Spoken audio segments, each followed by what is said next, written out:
noche para todos. Amén. ¿Qué les ha parecido la semana? ¿Bien? Amén. ¿Les ha servido? ¿Sí, hermano? Qué bueno. Me alegra eso, que haya servido de algo para memoria. ¿Saben qué, hermanos? Nuestro camino hacia el cielo es hacia adelante y hacia arriba. Amén. Debe haber memorías. Yo le tengo miedo, fíjense, yo tengo 38 y voy para 39. Yo le tengo miedo a volverme una persona autosuficiente. Y hay que tenerle miedo en la vida cristiana a creerse autosuficiente. ¿Qué es eso? Que no necesitamos de nadie y que ya lo que tenemos que alcanzar, lo alcanzamos. Nunca, hermano querido, nunca nosotros dejamos de aprender, pero también necesitamos desaprender. Amén. Amén. Hay que desaprender algunas costumbres que nos enseñaron.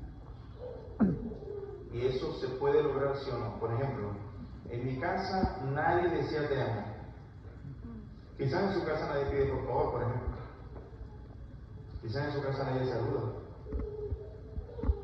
Ahora, usted como cristiano es su responsabilidad que esas cosas que usted tiene que dejar atrás, la deje. ¿Verdad? Imagínense un cristiano que no saluda. ¿Usted puede combinar con eso? ¿Hay coherencia con eso? No. Dígame, hermano, ¿hay No. coherencia con eso? Cristianos que no saludan, no hay No. coherencia. Porque aún la Biblia dice que nosotros tenemos que amar a quienes. A los enemigos. Pero si nosotros saludamos al que nos saluda, dice Jesús, ya recibiste tu pago. Entonces hay cosas que nosotros tenemos que desaprender. Hay cristianos que hasta ahí piensan que llegó. Orgulloso, ahí. Cristiano orgulloso, y eso no tiene combinación. Le pregunto, ¿hay cristianos que odian, sí o no? ¿Sí? ¿Y cristianos arrogantes, soberbios? Sí. Pero el punto está que yo tengo que ser consciente de mis errores. Cristianos que no saben, por ejemplo, y vamos a hablar de una cosa interesantísima. Saben que tenía mucho más temas para ustedes, pero yo tenía que elegir cuál era lo más importante. Pero en este voy a tratar de tocar algunos pedacitos de otros, ¿ok? Porque creo que 2 semanas, hermano. Ya está 2 semanas. el resultado de lo que nosotros vamos a estudiar hoy es devastador para una iglesia. Si hay unos sazones, unos aliños, unos ingredientes que Satanás tiene para destruir una iglesia, son estos 3 que les voy a leer ahora. Ojo, no dicho por mí. Miren lo que dice el libro Evento de los Últimos Días en la página número 35. Evento de los Últimos Días, página número 35. Atentos. Durante 40 años, la incredulidad, número 1, la murmuración, número 2, y la rebelión impidieron la entrada del antiguo Israel en la tierra de Canaán. Los mismos pecados han demorado la entrada del moderno Israel en la Canaán celestial. ¿Quiénes son ellos? ¿Quién es el moderno Israel? Nosotros, especialmente la iglesia bendita del séptimo día. Porque es la que posee la luz, el conocimiento, la dirección. La luz siempre ha pasado de pueblo en pueblo. En este tiempo final se nos ha confiado a nosotros. Dice, en ninguno de los 2 casos faltaron las promesas de Dios. La incredulidad, la mundanalidad y la falta de consagración y las contiendas entre el profeso pueblo de Dios nos han mantenido en este mundo de pecado y tristeza tantos años. ¿Quieren que lo repita? Miren, la incredulidad, la mundanalidad, la falta de consagración y las contiendas entre el profeso pueblo de Dios nos han mantenido en este mundo de pecado y tristeza tantos años. Pero si pasó en el pueblo de Israel, vamos a analizarlo por cierto. Vaya conmigo a Números capítulo 12.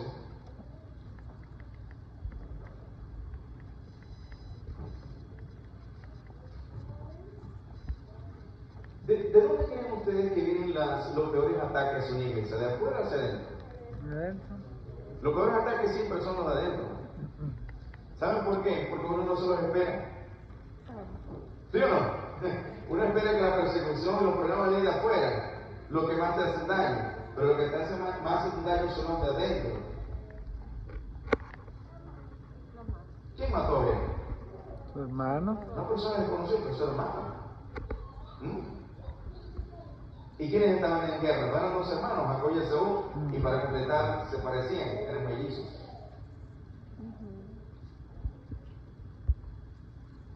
¿Y quién vendió a José? Sus hermanos.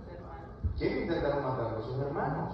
Entonces, los dolores, pues, si vamos al caso de Jesús, ¿quién vendió a Jesús? Uno de sus discípulos. El que tomó la iniciativa de hacer eso fue uno de sus discípulos. Los daños más fuertes, más intrínsecos, que van directo a destruir la iglesia, son los de adentro. El cáncer a nosotros no nos mata de afuera. El cáncer nos mata ¿de dónde? De adentro. Y luego comienzan a haber exteriorizaciones cuando entramos en una fase que se llama metástasis. El cuerpo se destruye totalmente, ¿verdad? Entonces, mire qué dice la Biblia. María y Aarón hablaron contra Moisés. ¿Quiénes eran María y Aarón? Los hermanos de Moisés. Eran hermanos de Moisés. Entonces la Biblia nos da un marco teórico que nosotros tenemos que prestar atención hasta nosotros mismos. Amén. Por eso, en la iglesia adventista del séptimo día hay un manual de iglesia. Y en ese manual también hay ¿qué cosa? Contenido para mantener a la hermandad a raya. Para que un hermano que se quiera sobreponerse sobre otro hermano, para que un hermano que quiera destruir la iglesia, en la iglesia hay autoridad para ese hermano frenarlo. Pero a veces no se frena. Y las consecuencias son catastróficas para esa iglesia, como vamos a ver en algunos ejemplos que les tengo para ustedes, reales, ¿no? Por cierto, lo que yo les he comentado no son cuentos, no es que yo me los inventé, me he sentado así y dije, ¿qué les puedo decir? No. Son historias reales, personajes reales. Y las que les voy a contar también son reales, por cierto. A causa de la mujer cusita que había tomado, pues él había tomado una mujer cusita. Decían, solamente por Moisés ha hablado el Señor. ¿No ha hablado también por nosotros? ¿Y qué cosa dice la Biblia? Y lo oyó Jehová. Claro, porque nosotros pensamos a veces que lo que yo hago en la iglesia nadie sabe. ¿Verdad, hermanos? Nadie lo ve.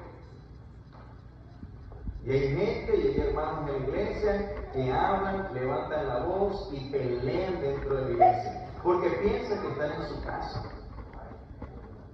Por cierto, déjenme hacer un paréntesis aquí. Hermanos queridos, voy a aprovechar, disculpe que el niño casualmente está haciendo esto, pero hay que sostener al niño. Hermanos, nosotros tenemos que aprender que la iglesia es la iglesia de Dios. Y esto se lo digo con todo el respeto y con todo el corazón del alma. Si hay algo que nosotros no adquirimos de los judíos fue que hay lugares santos. Y yo he visto con estos ojos niños acostados, tirados con los pies, que a veces uno no sabe que tienen el zapato, levantaban el zapato, la mamá dando una galleta al niño.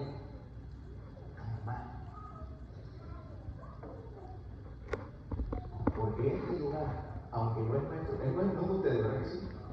Esto sigue siendo la casa de Dios. Amén. En el momento que usted y yo oramos y nos pusimos de rodillas e invocamos la presencia de Dios, estamos pisando tierra santa. Amén. Para mí la iglesia se convirtió en una embajada celestial. Amén. Hace la misma función. Estamos en tierra santa y el calzado debe quitarse. ¿Cómo es que yo pongo dentro de la iglesia? Educación. A los niños, háblenle, díganle, en la iglesia no se hace así, no se dice eso, porque la Biblia dice, y lo oyó Jehová. Dios es atento, hermanos. Amén. Estamos tratando con un Dios santo por el amor a Cristo. Amén. O sea, mi pensamiento aquí tiene que cambiar desde que yo cruzo la puerta. Es un Dios santo, cariñoso, pero santo. Fuego consumidor y amor, combinación, justicia, misericordia. Pero queremos a veces un Dios misericordioso. Todo lo que se me ocurra a mí. Hermano, yo en una iglesia estaba sentado y la señora no le dio el YouTube para que viera, ¿cómo se llama? Los dibujitos al niño allí, y yo no me podía concentrar porque el ruido y la señora como si nada estuviera pasando. Estamos graves. Porque no hay una concepción. Y usted cree que hay que reprender al niño, hay que reprender son los padres. Que no se sienta con los niños para decirle, hijo, vamos a la casa de Dios, allá va a estar Dios esperando, hay que portarse bien. Tenemos que prepararnos. Amén. Ubiquen unos dibujos para que pinte una cosa, pero hermanos, pensamos que venimos a adorar a Dios, pero que Dios no está, y sí está. Amén. Amén. Y a veces hay bienvenida, hermano, venga, siéntese como en su casa. No es la casa suya. No es mi casa, en mi casa yo puedo hacer lo que sea y dejar la cosa donde sea, pero esta casa es la casa de Dios. Amén. Yep. Y aquí mi pensamiento y mi actuar tiene que ser como el que Dios manda. Estos señores que están acá olvidaron que Dios escucha, ve y habla. El texto cierra diciendo, y lo oyó Jehová. Moisés, verso 3, era un hombre muy manso, más que todos los hombres que había sobre la tierra.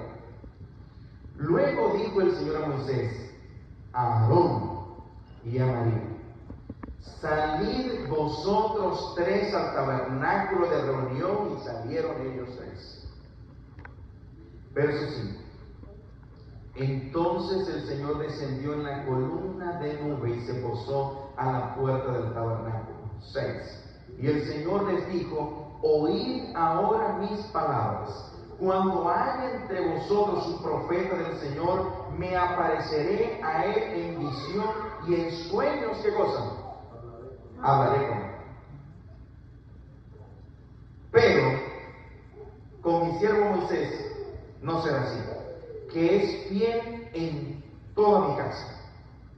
Cara a cara hablaré con él, claramente y no con enigmas, y verá la presencia del Señor. ¿Por qué, pues, no tuvisteis temor de hablar contra mi siervo Moisés? Esto lo está diciendo el Señor. Verso número 9. Entonces la ira del Señor se encendió contra ellos. Luego se fue. Tan pronto la nube se apartó del tabernáculo, María se llenó de lepra y tenía la piel blanca como la nieve. Cuando Aarón miró a María y vio que estaba leprosa, dijo Moisés, Señor mío, no pongas ahora sobre nosotros este pecado, porque locamente hemos actuado y hemos pecado. No quede ella ahora como el que nace muerto, que al salir del vientre de su madre tiene ya medio consumida su carne. Entonces Moisés clamó al Señor diciendo, te ruego, Dios, que la sanes ahora. Respondió el Señor a Moisés, si su padre hubiera escupido en su rostro, wow, qué imagen tan fuerte hace Dios, ¿no se avergonzaría durante 7 días? Sea expulsada, pues, fuera del campamento durante 7 días, y después volverá a la congregación. Así María fue expulsada del campamento durante 7 días, y el pueblo no siguió adelante hasta que se reunió María con ellos. Después el pueblo partió de Hazerot y acamparon en el desierto de Parán. Yo no sé cuáles son los problemas que ustedes tengan aquí en su iglesia. Yo solo sé que ustedes se pueden. ¿Saben por qué? Porque es una condición general de la iglesia bendita del Señor. Porque Satanás sabe que si hay algo que destruye, carcome la fe de los feligreses, es la murmuración. Ay, hermano, porque ahora sí. Es más, no se extrañe que ya en su mente usted habla mal de mí.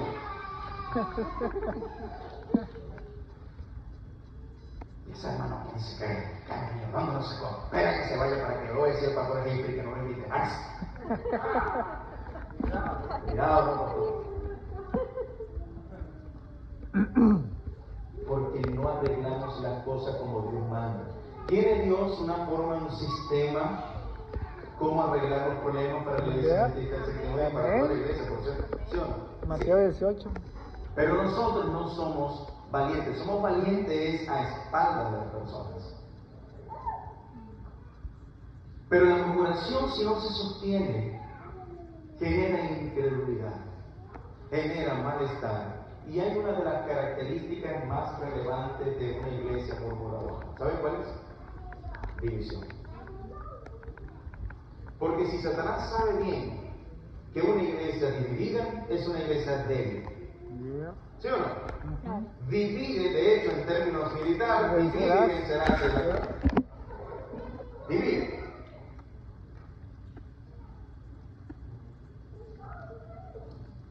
Testimonios, anécdotas reales. En una de mis iglesias, o una de las iglesias donde yo serví como estudiante de teología, de práctica, había pasado una cosa terrible. Todo era una murmuradera hacia el liderazgo, hacia los propios hermanos. Todo una criticadera, todo feo. Así que, hermano, que el que más tenía conocimiento era el que más criticaba.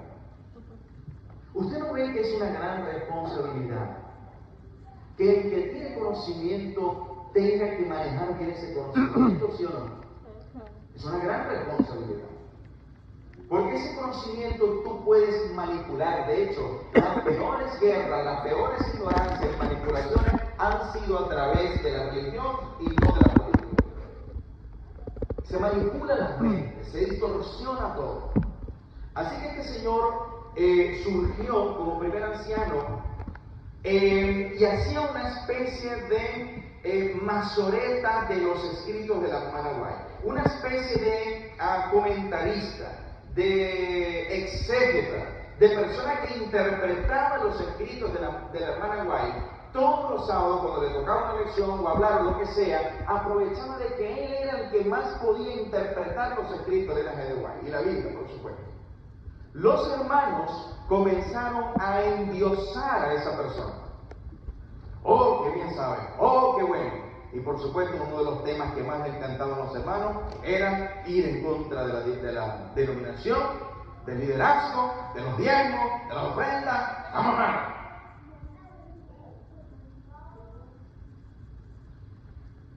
Así que los hermanos comenzaron a tomar un camino peligroso de endiosar al ser humano.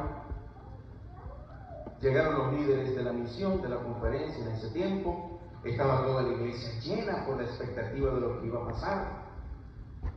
Y el pastor se levantó y dijo: los que consideran que aún nosotros tenemos la dirección de Dios, que somos el pueblo adventista, tal cual como lo creemos en las 28 creencias, por favor, quédense de este lado.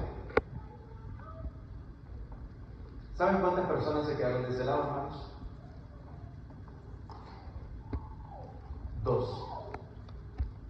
2 hermanas.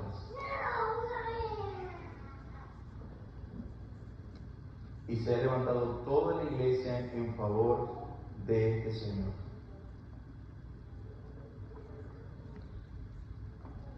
Dice el pastor de la conferencia: todos los que se han quedado de este lado izquierdo, todos van a ser desincorporados. Formen su iglesia si desean. Maldiciones, malas palabras, lo que sea, ese liderazgo, se fueron de la iglesia a formar su propio lugar. El lugar que construyeron quedaba detrás de otra iglesia adventista del séptimo día, poco más retirado de esa iglesia. Y al lugar lo llamaron Monte Carmelo. ¿Qué pasó en Monte Carmelo según la Biblia? Donde se manifestó, ¿qué cosa? Elías con los profetas, ¿cierto? Una reforma, ¿verdad? Ellos armaron su cuestión, ellos todos vivían allí, ellos hicieron panaderías y ahí se hacían muchas cosas. Adivinen para dónde iba el dinero que todos se hacían en ese lugar. Hacia ese hermano. Wow.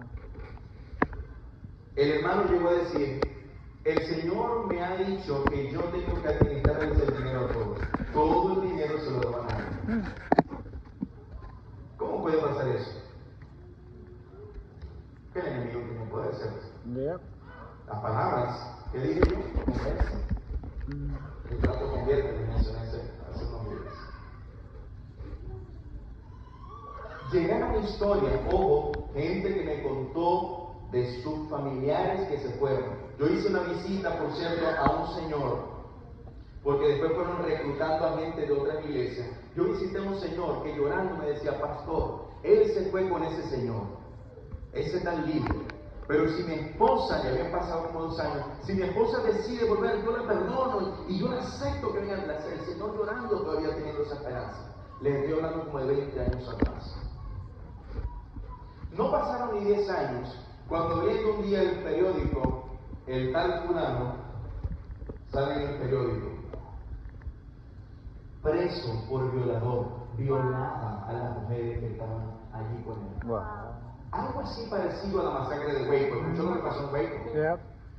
Con este señor David Koresh. Sí. Y, por cierto, el centro de cómo se llamaba David Koresh se llamaba igual, Monte Carmelo. Quizás fue inspirado en eso. ¿Y qué pasó con las 2 personas que estaban allí? Yo las conocí. Las visité ambas. Creo que ninguna de las 2 está en la iglesia. La gente no sabe lo que puede hacer la murmuración. Pero nos disponemos a jugar con fuego, ¿cierto? Santiago, ¿sabe qué dice Santiago con referente a la lengua? Dice que es, a pesar de que es el miembro más pequeño del cuerpo, dice que es como un timón que controla todo. Y produce a veces pequeños incendios que terminan destruyendo una ciudad.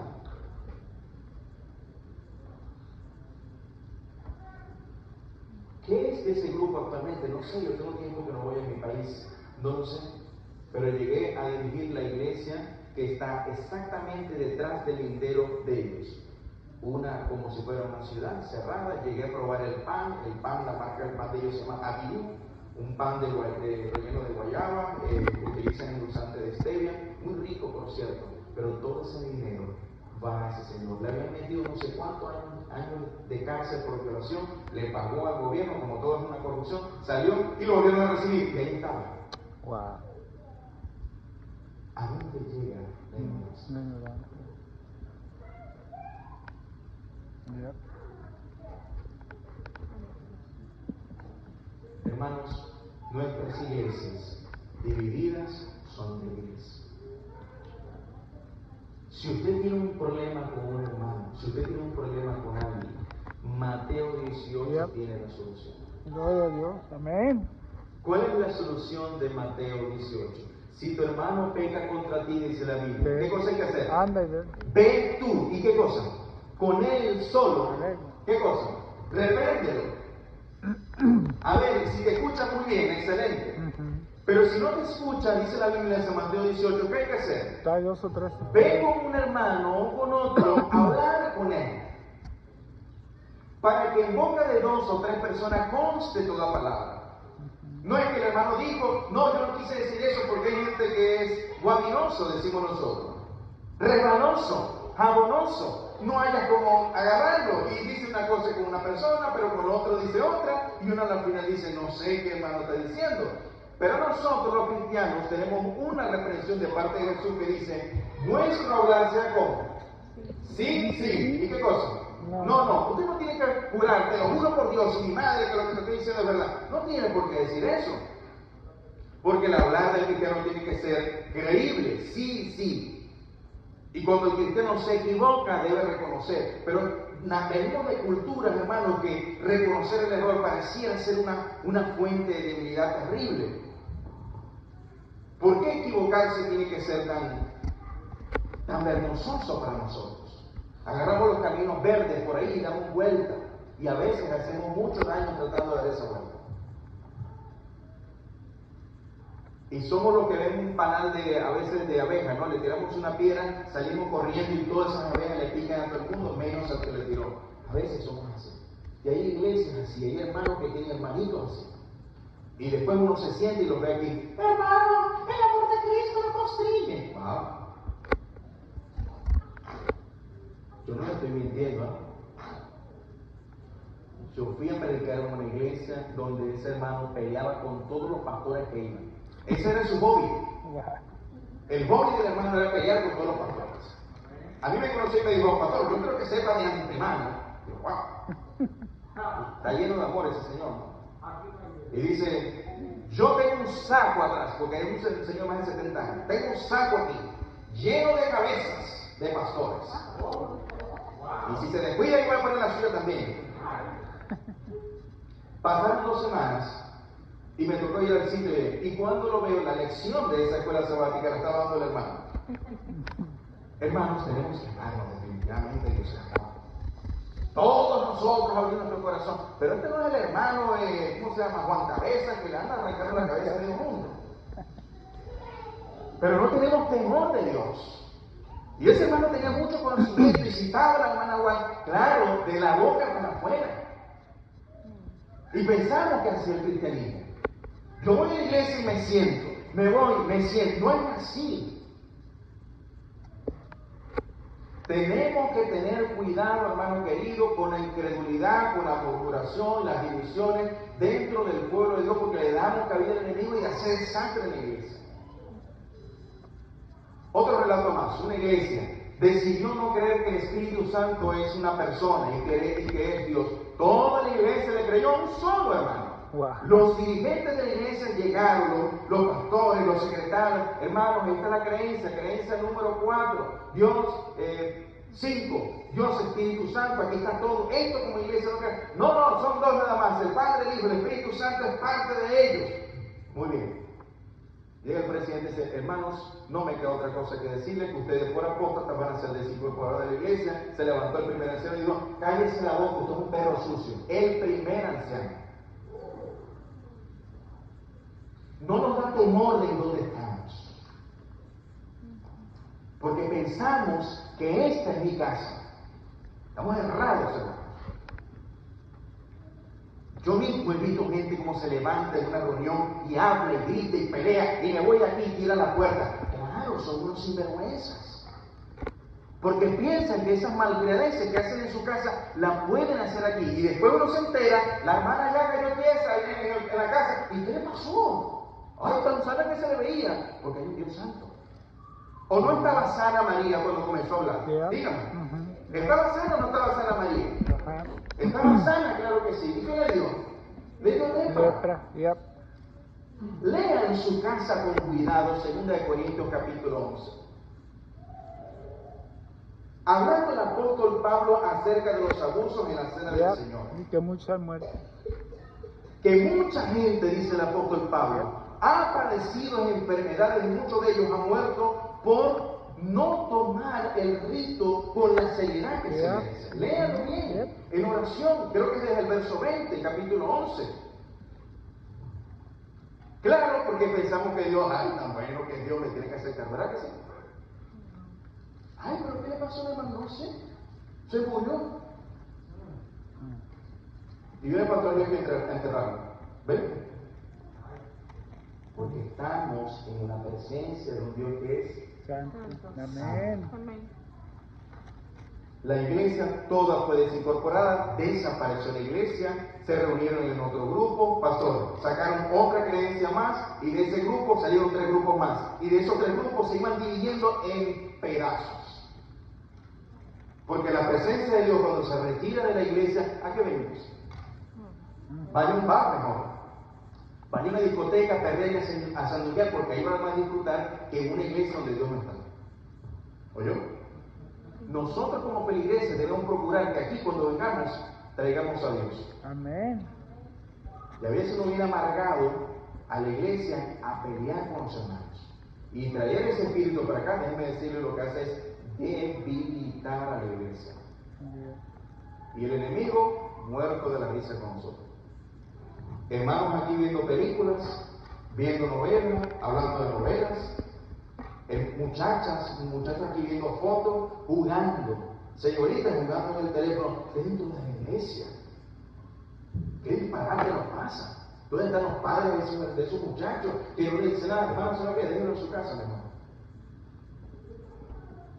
Esta es la iglesia de Dios. Amén. Amén. Y Dios nos ve.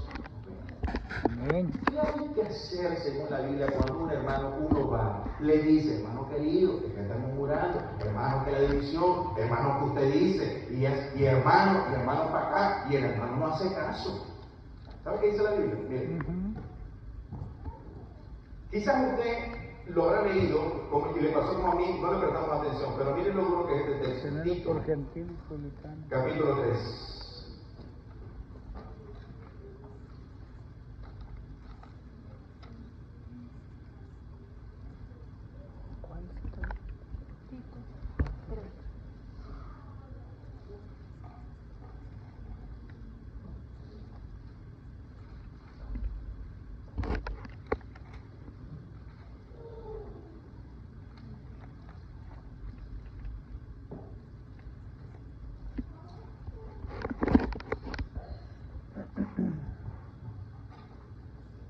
¿Lo tienen? Verso número 10.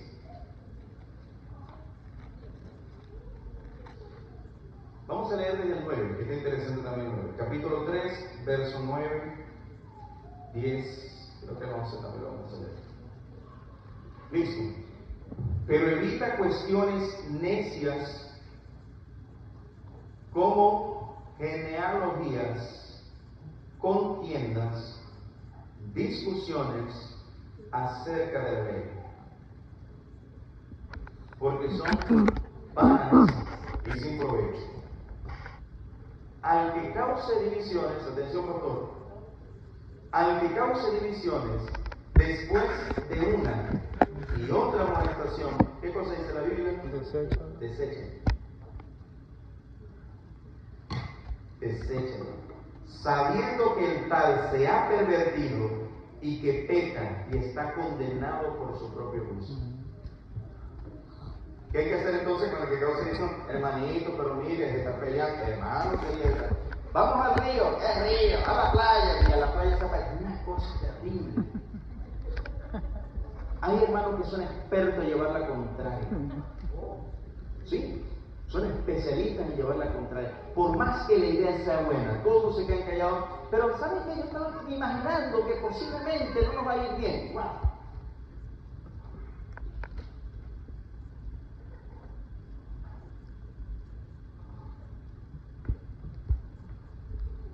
Nosotros, hermanos, no tenemos que esperar nada difícil que nos pase en la vida para quebrar el carácter. Tenemos que esperar eso. No tenemos que esperar eso. Pero yo lo he visto. Yo lo he visto. Yo conocí a un señor en mi país. Era esposo de una de las hermanas que hacía la obra misionera. Una de las hermanas que más yo he admirado por la disposición a hacer obra misionera. Pero su señor, su esposo, detestaba la iglesia, a la bendita del Señor, y la odiaba. Saben que habían dos entradas para ir a la iglesia. Los hermanos elegían la entrada más lejana para no encontrarse con este señor. Un día yo estaba dando estudios bíblicos, él estaba con la manguera, pegando así el paso. Si no es, miró y siguió. La hermanita cuando miraba el reloj, que se hacían las 12 los sábados, me entraba ese terror así, salía disparar. Hermanos, lo vi, yo mismo lo vi. Salía disparada a atender a su marido. Y una vez el marido le dijo: si el próximo sábado te vas a agarrar un machete, este machete te lo encaramos en el cuello y te quito la cabeza. Le trancó, le cerró el sábado siguiente, dejó una ventana abierta y la hermana media se cerró por la ventana y se fue a la iglesia. Y el Señor pura amenaza y grito, amenaza y grito. Así pasó el tiempo, mi tiempo que yo estaba allí. Seguí a otra iglesia haciendo mis prácticas, el tiempo transcurrió, me gradué y me viene a hacer Cristo. Le dije: wow, voy a ir al distrito donde está Mary, y por eso me alegra, porque es una guerrera, pero está en la vida. Cuando me presentan, me llega la hermana Mary y me dice, ay, pastorcito, está gordito, me dice, ¿no? Hace ese tiempo yo estaba bien delgadito siendo estudiante. Y me dice, necesito que vayamos a visitar a mi esposo, pastor. Hermano, lo que había pasado eran 4 años. Está muy mal. O más, ¿cómo suele? Yo estaba en 4, en relación, trabajé. Sí, había pasado más, como 7. Así que me dice, mi esposo está en el hospital. Después de la presentación, vamos. Y yo no le pregunté cuán mal estaba. Así que le dije que sí. Yo tenía en mi refrigerador, tenía siempre un vasito con aceite de oliva. Así que yo le dije, voy a la casa, busco el aceite de oliva y nos vemos allá. Era el hospital universitario de la ciudad. Así que yo tomo el vasito, voy con Zulia, tomamos el carro, nos fuimos. Y yo me imaginaba a ese señor, ¿verdad? Era un señor alto, blanco, ojos azules, fuerte, súper arrogante. Cuando llegamos, tomamos el ascensor, piso número 6, va Zulia con la guitarra, yo voy con la Biblia preparada. Hermano, y cuando vemos ahí, uy, hermano, no quedaba nada de eso. Wow. Era un cadáver sentado, amarillo, engordado. Y yo, vamos a ver cómo dentro de eso. Yo me siento, recuerden que yo tengo en mi cabeza ese señor, lo duro que es, lo duro que había sido, con su esposa, con su familia, con los hermanos de la iglesia. Yo me tomo la silla, me acerco, me arrimo, lo miro y le digo, señor Ender, ¿cómo se siente? Y con los ojos rojos me dice, ¿cómo cree que me siento? Y yo, pues, mal. ¿Usted cree en Dios, señor Ender? Y me dice, si no creo en Él, ¿en quién voy a creer? Yo dije, wow, este señor no es el mismo. Así que dicho por sus propias palabras, el Señor comienza como a llorar y entre balbuceos me dice, yo quiero que usted sepa que si a mí no me hubiese dado esta enfermedad, yo nunca hubiese creído en Dios. Y allí yo le pregunto directamente, hasta ahora yo no sé cuál es la enfermedad que tiene. Y me dice, pastor, tengo un tumor en el riñón inmenso.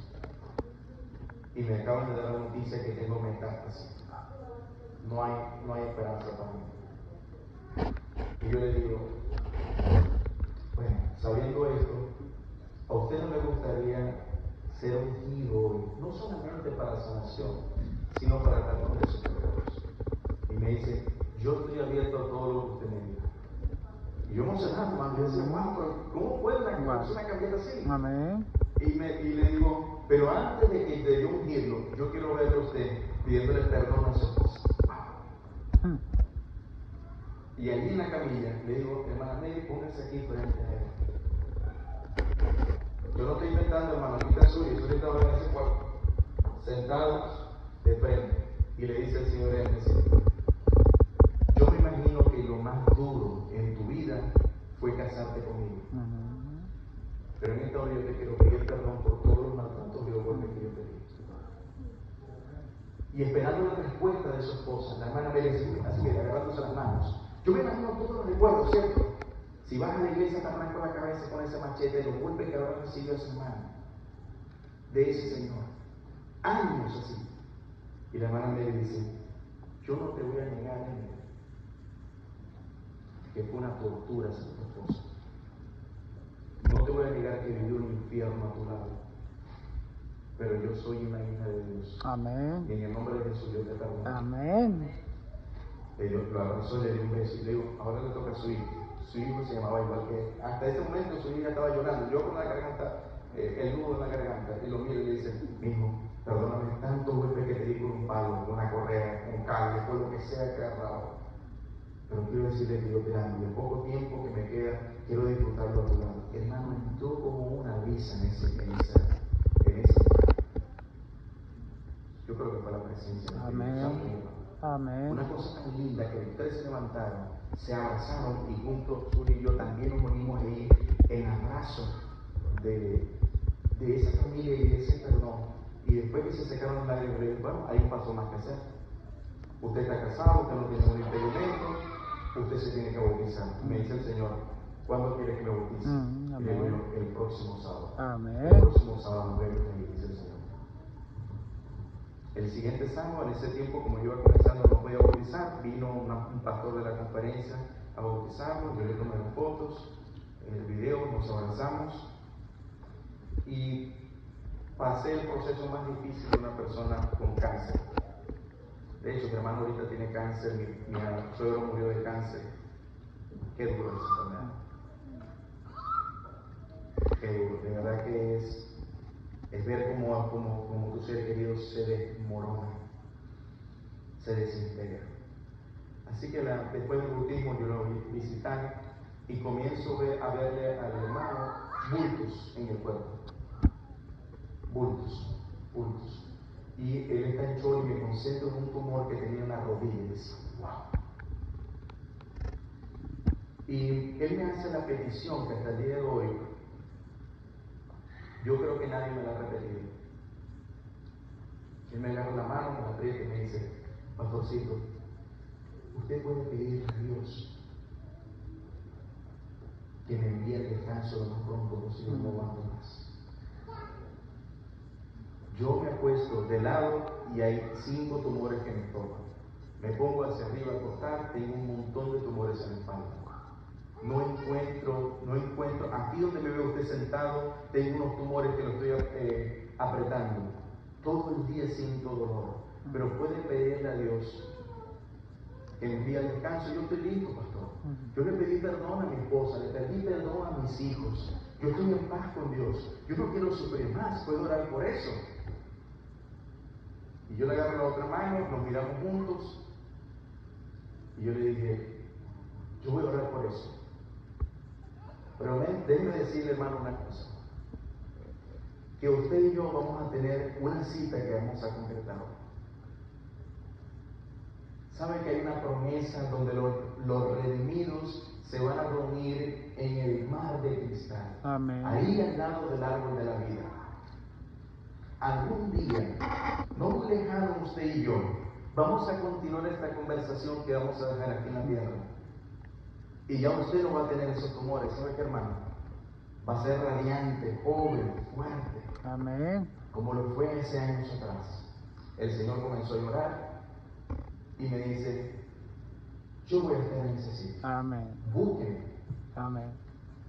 Así que lloré, apreté los ojos y dije, Señor, este hermano, si ya está sellado para tu salvación, envíalo al descanso. Yo le dije, hermano, voy a un retiro en Margarita y si todavía no queda tiempo, le doy otra vuelta más. Voy al retiro, bajándome del avión, activo el teléfono y entra la llamada de su esposa. Ya yo sabía para qué. Me dice, pastor, ¿en cuánto tiempo puede estar aquí? Yo dije, en 1 hora. Ok, venga, porque ya mi esposo descansó. Así que estuve acompañando a ese hermano en su proceso de enfermedad, en su hundimiento, en su bautismo y en ese periodo donde lo introdujeron en ese nicho oscuro y frío, donde una mañana gloriosa, como vamos a hablar mañana, mis amigos que han descansado se levantarán al final del mes. Amén. Amén. El punto es, ¿por qué esperar hasta ese día?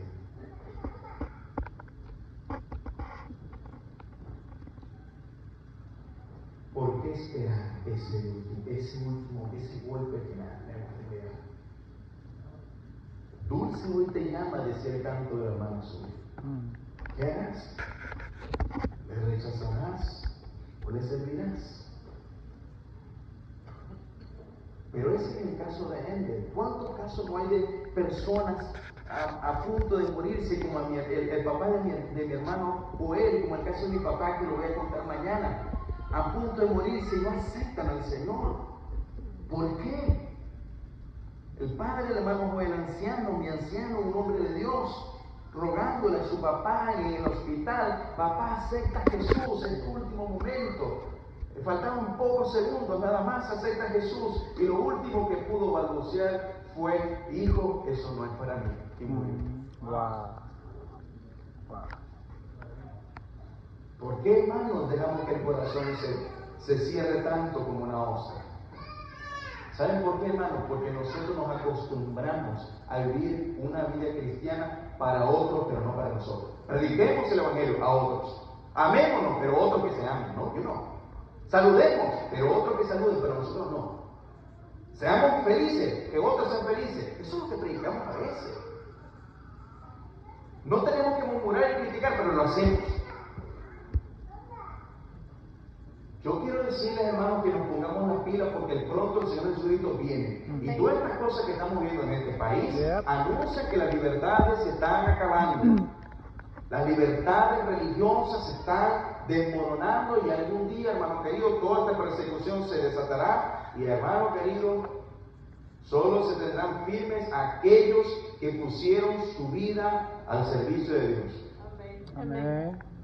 No tenemos que esperar un dolor con sufrimiento. El cambio tiene que ser ahora.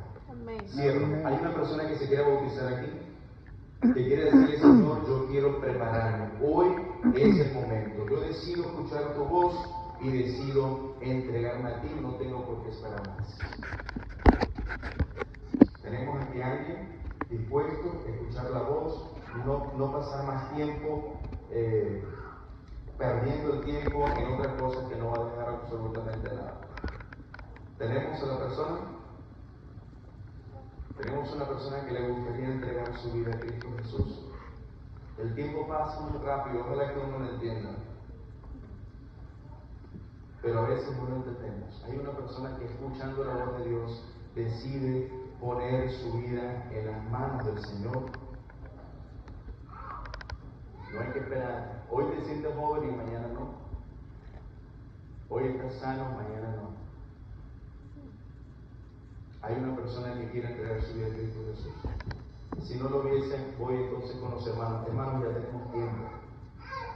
Pero seguimos en muchos casos teniendo los mismos defectos desde que nos bautizamos, ¿o no?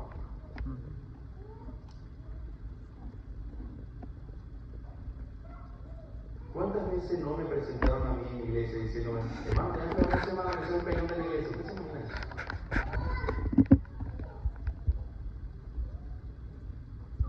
Y yo creo que Dios tiene poder para cambiar el mundo. Hermanos, en mi casa, para dar un testimonio rapidito, no decían te amo nadie, ni papá ni mamá. Cuando yo me caso con Suri sufrí mucho porque ella exigía que yo le dijera que la amaba. Hasta que tomé conciencia. Y leí el Salmo 18, verso 1. David, con sus errores y sus problemas, sus pecados, le dice al Señor, te amo, Jehová, fortaleza mía, castillo mío, mi Dios en quien confío. Si David le dice al Señor que lo ama, ¿por qué yo no le puedo decir a Dios que lo amo? Así que le comencé a decir a Dios que lo amaba. Señor, te amo. Señor, te amo. Dios mío, te amo. Cada oración, Señor, te amo. Aunque no lo merecía, aunque no lo sentía, aunque no lo dijera. Y saben que mientras más le decía a Dios que lo amaba, se me hizo más fácil decir a Suri que la amaba y ahora se me hace mucho más fácil. Amén. ¿Saben? Dios tiene poder verdadero para aplicárselo a uno. Amén. No se ande usted predicando un amor y un cristianismo para otro, mas no para sí y su familia. Está mal, hermano querido, que nosotros estando aquí estemos pensando en salvar a otros cuando necesitamos salvarnos a nosotros mismos y a nuestros seres queridos. Amén. ¿Cuántos de los que estamos acá le decimos, Señor, yo me dispongo a dejar la murmuración, la crítica y las divisiones en la iglesia y me dispongo yo mismo a ayudar a otros en este evangelio? Y cuando tenga que decirlo algo, dígaselo al hermano. Ahí están los métodos. Amén. Y si nos equivocamos, párese y pida perdón, pues ¿cuál es el problema? Amén. Pero esta iglesia se consolida cuando somos capaces de reconciliarnos y cuando le decimos, Espíritu Santo, ven a nosotros. Amén. Y abrázanos porque este es tu pueblo. Amén. Invito por ese pie, quizás algunos de ustedes tienen roce, no lo voy a decir, pero lo hagan públicamente, piénsenlo arreglar.